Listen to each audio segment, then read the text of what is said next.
Bonjour, bienvenue sur la chaîne chrétienne YouTube qui se nomme tout simplement La Cabane du Cœur dans l'émission Partage ton cœur.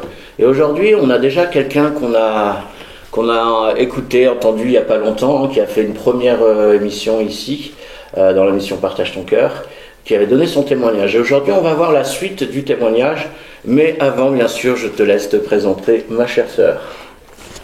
Coucou tout le monde, soyez bénis, je suis vraiment contente de revenir sur cette émission pour partager mon cœur avec vous. Du coup je suis Alexandra, j'ai fait un témoignage concernant l'argent, la drogue et la prostitution. Si vous l'avez pas vu, je vous invite à retourner sur cette vidéo. Je parle un peu, je résume en quelques mots avant de connaître Jésus. J'étais folle pour atteindre mes objectifs et réaliser mes rêves. J'ai su tomber dans la prostitution et dans la drogue. Et puis finalement, Dieu m'a donné une promesse qui est la suivante. J'accomplirai les désirs de ton cœur parce que c'est mon œuvre et pas la tienne. Voilà, donc j'aimerais rebondir en fait aujourd'hui sur la suite de ce témoignage parce que j'avais des rêves vraiment surdimensionnés. Je voulais voyager, arrêter les guerres, donner aux pauvres, reconstruire, rebâtir vraiment un nouveau monde pour moi. Tout ça, c'était possible. Et quand j'ai connu Jésus, en fait, il y a quelque chose qui m'a étonnée. C'est que Jésus, Dieu, est vivant. Et comment c'est possible que le corps du Christ, que les chrétiens ne se rendent pas compte de la grandeur du Dieu qu'on a, et pourquoi nous, on limite autant, sachant que Dieu est vivant, les rêves et les projets qu'on peut avoir aussi. Bon alors, comme le disait Élisée, le cœur de l'homme médite sa voix, mais c'est l'Éternel qui dirige ses pas. Et donc j'aimerais vous raconter un peu ce qui s'est passé en 2 ans, depuis du coup que j'ai reçu cette promesse de la part de Dieu. Alors donc ensuite, après avoir reçu ça, j'ai failli me marier et le Seigneur m'a arraché 1 semaine avant mon mariage cet homme-là. Donc je remercie déjà premièrement le Seigneur pour toutes les portes qu'il m'a fermées. Et puis c'est aussi une sorte de témoignage parce que même si on se trompe et qu'on fait une erreur, en fait le Seigneur ne nous permet pas de tomber. Donc gloire à Dieu, merci Seigneur, il connaît vraiment nos cœurs. Puis ensuite aussi, finalement, on a été face quand même à beaucoup d'instabilité, de vie, quoi. On s'est retrouvés en fait à la rue avec ma mère et ma famille. Et en fait, j'ai pu voir vraiment la main du Seigneur être là, présent et ne jamais permettre qu'on dorme dehors. On a déjà été hébergé par une église dans un premier temps pendant quelques jours. Après, on a été hébergé par le 115 pendant 3 mois. Et ensuite, le Seigneur nous a bénis abondamment dans un appartement dans lequel une association nous a hébergés. Et en fait, je me souviens que quand j'étais jeune, avant que je connaisse Jésus, j'avais dans mes pensées et dans mon cœur vraiment cette envie de à la fois connaître la richesse, mais aussi connaître la pauvreté, pour connaître tous les aspects de la vie. Et je vois que le Seigneur, il a pris au mot et à la lettre ce que j'avais dans mon cœur. En fait, ce qui est intéressant dans tout ça, c'est que l'ennemi, quand le Seigneur nous donne une promesse, parfois l'ennemi, et Dieu permet, mais l'ennemi aussi veut nous déstabiliser dans notre identité et vraiment nous montrer tout le contraire de ce que Dieu nous a promis. Et finalement, j'ai monté mon entreprise, j'ai mis toutes mes forces dedans, toutes les stratégies, puis je travaillais comme pas possible, et puis je m'épuisais, puis finalement rien du tout.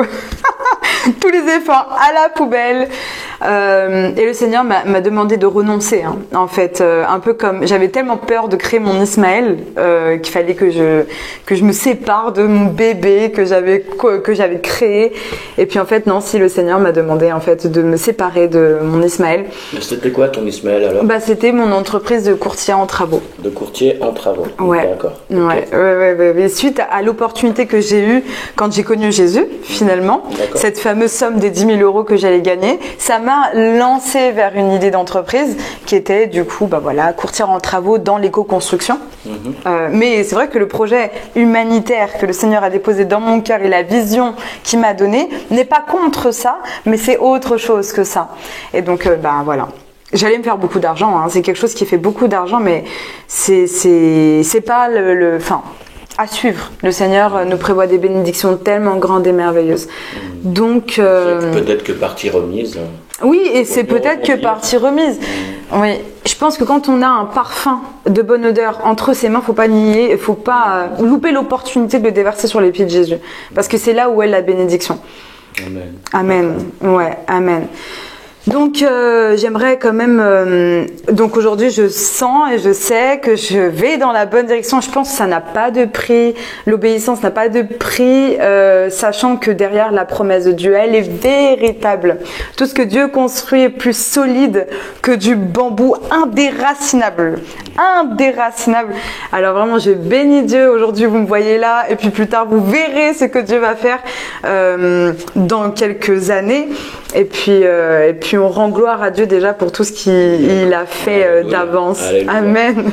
Amen. C'est encourageant. Ouais. Et justement, que dirais-tu à tous ceux qui voudraient se lancer dans l'entrepreneuriat, créer une entreprise peut-être ou un commerce? Qu'est-ce que tu leur donnerais comme conseil? D'être proche de la voix de Dieu, d'avoir ce temps en fait avant de commencer, sauf si le Seigneur nous a dirigés à le faire. Avoir un bon temps pour se connaître, pour connaître son identité en Christ, pour savoir qui on est, savoir ce que le Seigneur nous a donné, être équipé, recevoir l'équipement spirituel pour pouvoir se lancer dedans. Moi, je suppose que par la prière, par le jeûne, par tous les outils que le Seigneur veut nous donner, nous donne déjà tout ce qu'on a obtenu déjà à la croix. Si on n'a pas conscience de notre identité en Christ, on va avoir en fait, on va pouvoir faire des choses, on risque de tomber dans l'épuisement, mais ce ne sera pas conquérir comme le Seigneur nous le... Voilà, en fait, à partir du moment on commence à faire des efforts, ça sert à rien. Enfin, c'est une bonne chose de travailler, mais n'oublions pas qu'on rentre dans les choses que le Seigneur a préparées d'avance. Donc, ce que je conseillerais en fait aux personnes qui voudraient monter une entreprise, ayez le cœur de Dieu, s'il vous plaît. En fait, ayez le cœur de Dieu. La parole, elle dit, le royaume des cieux en premier et sa justice et tout le reste viendra par la suite. Si on fait les choses à l'envers, on n'avancera nulle part, on fera rien du tout, on changera rien de ce monde. La parole, elle dit, le monde attend avec un ardent désir la révélation des enfants de Dieu. Qu'est-ce que ça veut dire? Ne reproduisons pas ce que ce monde a fait. On a beaucoup de choses dans nos pensées à casser. Ce monde-là nous a mis des pensées qu'il faut renouveler par la parole. Donc, lisons la parole, connaissons la vérité, méditons sur ce que ce monde a voulu nous mettre et soyons dirigés par la voix de Dieu. Il n'y a que la grâce et la voix de Dieu qui peut nous déconstruire et nous reconstruire. Il n'y a que ces idées divines qui l'insufflent en nous qui va marquer la différence. D'ailleurs, cette éco-construction, ça a été dirigé par Dieu en réalité. C'est partie remise, mais quand on voit la situation politique par exemple, etc., on voit que ça vient au moment mais parfait. Et il n'y a que le Seigneur qui peut nous inspirer des idées parfaites. Voilà. Donc pour pas que l'ennemi souffle et que votre maison tombe, bâtir à partir de la parole. La parole d'ailleurs, elle dit que la femme sage bâtit sa maison. Et la folle l'a détruit. Et la folle l'a détruit. Ça veut dire qu'il faut bâtir selon la parole de Dieu. C'est pas facile. Le Seigneur, il nous donne toujours sa force. Et puis soyons dans la joie. Il faut faire attention que ça ne devienne pas notre idole. Amen. Moi, c'est devenu mon idole. Et je m'en étais pas rendu compte. Bah oui, parce qu'on construit. C'est devenu ton idole. En quoi, tu veux dire? En fait, j'ai construit mon identité à partir de mes rêves. Le Seigneur, il a dû déconstruire ça. Tu vois, pour moi, ça a été tellement un focus dans ma jeunesse. Et ça fait partie intégrante même de mon témoignage. Mais le Seigneur, il a dû démolir ça pour que je puisse me reconcentrer sur mon identité, sur le fait que je suis une conquérante. Justement, parfois, il y a des grandes choses qui peuvent nous donner une identité grande. Par exemple, être chef d'entreprise, ça peut être une belle base d'identité. Mais c'est pas vrai. Ce que le Seigneur nous propose est plus grand. On est des conquérants en Dieu. On est un sacerdoce royal. Si on n'a pas conscience de notre royauté, qu'on se limite à être chef d'entreprise, non, c'est là où le Seigneur il a gagné. Donc, ouais, déconstruire ça et amen. Gloire à Jésus, amen. D'accord. Ouais. Et alors, pour clôturer, on va dire cette émission, le conseil à donner à ceux qui traversent ou qui voudraient entrer ou créer, plutôt, j'aimerais dire, une entreprise ou un commerce, se mettre à son compte, tout simplement. Comment savoir si vraiment c'est la volonté de Dieu? Déjà, premièrement, il faut marcher selon la vision. Voilà. Alors, tu peux expliquer, il faut marcher selon la vision. Alors, demander à Dieu qui nous sommes réellement et quelle est la vision dans laquelle il souhaite qu'on avance. Je pense que pour certaines personnes, peut-être que Dieu ne le révèle pas d'un coup, ou peut-être pas tout de suite, peut-être par étapes. Mais selon moi, il faut, même pour faire quoi que ce soit dans la vie, même pour se marier, je pense qu'il faut la vision de Dieu pour ta vie. C'était quoi ta question ? C'était pour ceux qui voudraient se lancer. Ah oui, ok. Dans un commerce. Comment savoir si ça vient de Dieu. De Dieu, si ça vient de Dieu. Ouais. Voilà. Ben, par révélation, ouais. Moi, perso, j'avais prié, j'ai demandé, Seigneur, qu'est-ce que je fais? Parce que pendant plusieurs mois avant de m'embarquer dans mon entreprise, quand j'ai connu Jésus, directement, j'ai voulu commencer à travailler. Mais en fait, je ramais, c'était pas fluide, je comprenais, je faisais plein de choses, il n'y avait pas d'inspiration, il n'y avait pas la paix non plus. J'étais pas du tout dans la paix. J'étais complètement dans les œuvres de la chair, dans m'efforcer. Le Seigneur, il a un temps pour tout, s'assurer qu'on est bien dans le temps de Dieu aussi. Là, il m'a demandé d'arrêter tous ces thèmes d'entreprise et je me lance dans l'évangélisation. Et je pense que si j'avais fait les choses, si j'avais persisté dans ma voie, je me serais pas découverte comme quelqu'un, comme cet évangéliste que je suis. Je me serais pas découverte comme cette femme qui, en fait, j'aurais oublié certains dons. Donc, avancer dans le temps de Dieu, selon ce qu'il propose, accepter quand il nous demande de lâcher et persister, parce que, en fait, je suis restée bloquée pendant très longtemps et à un moment donné, j'en ai eu marre du blocage. Je me suis dit non, mais là, c'est bon, il faut que Dieu me parle. Et là, j'ai pris un temps vraiment de violence pour que j'arrête tout. Ça n'a pas été facile. J'ai été paralysée par la peur. Il y a eu beaucoup de choses qui se sont passées en fait. Et c'est important aussi d'accepter le processus parce que l'humilité précède la gloire. Et si on n'accepte pas le processus d'humilité, où on doit se dire, ok, mon identité n'est pas basée sur ce que je fais, ben en fait, ça sera pas solide ce que le Seigneur va construire. Tout à fait. Donc il y a que le Seigneur qui peut la voix de Dieu, faisons-nous violence si on voit que nous nous engageons dans rien si ce n'est pas à partir de ce que Dieu nous a dit. Enfin moi perso, même s'il faut avancer par la foi, c'est une bonne chose, mais à partir de la parole, sinon c'est pas solide. D'accord, donc c'est plutôt de se confier en Dieu et de laisser Dieu faire aussi et pas et recevoir la foi ah oui, que c'est Dieu qui fait, parce que sinon derrière il y a le doute qui nous attaque et le doute c'est pareil. Oui, comme je disais un gros vent.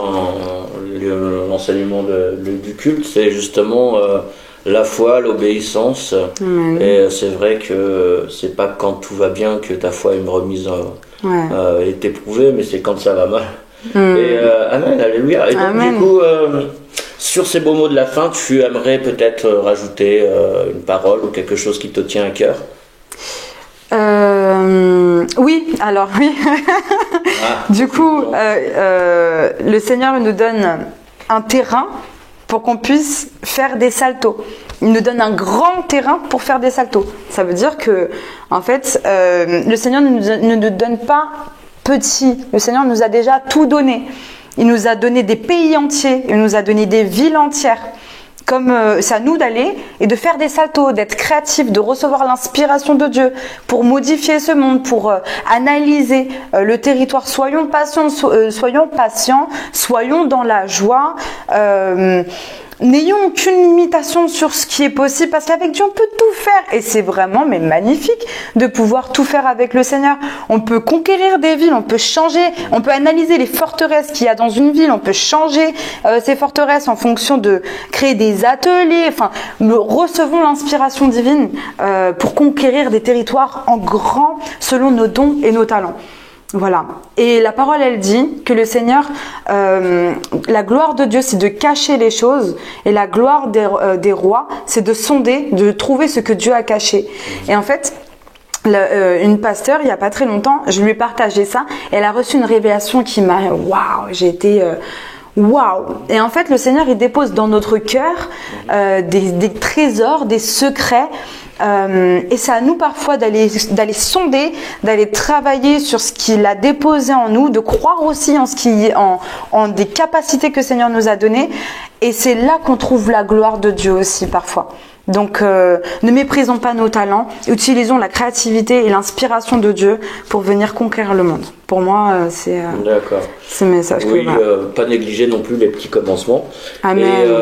Et du coup, alors si tu avais justement un verset à partager, on va clôturer là-dessus, ça serait lequel qui est en lien justement avec ce que tu as dit? Avec tout ce que j'ai dit là? À peu près. Ben, franchement, je vais repoursuivre la lumière du monde. Vous êtes la lumière du monde.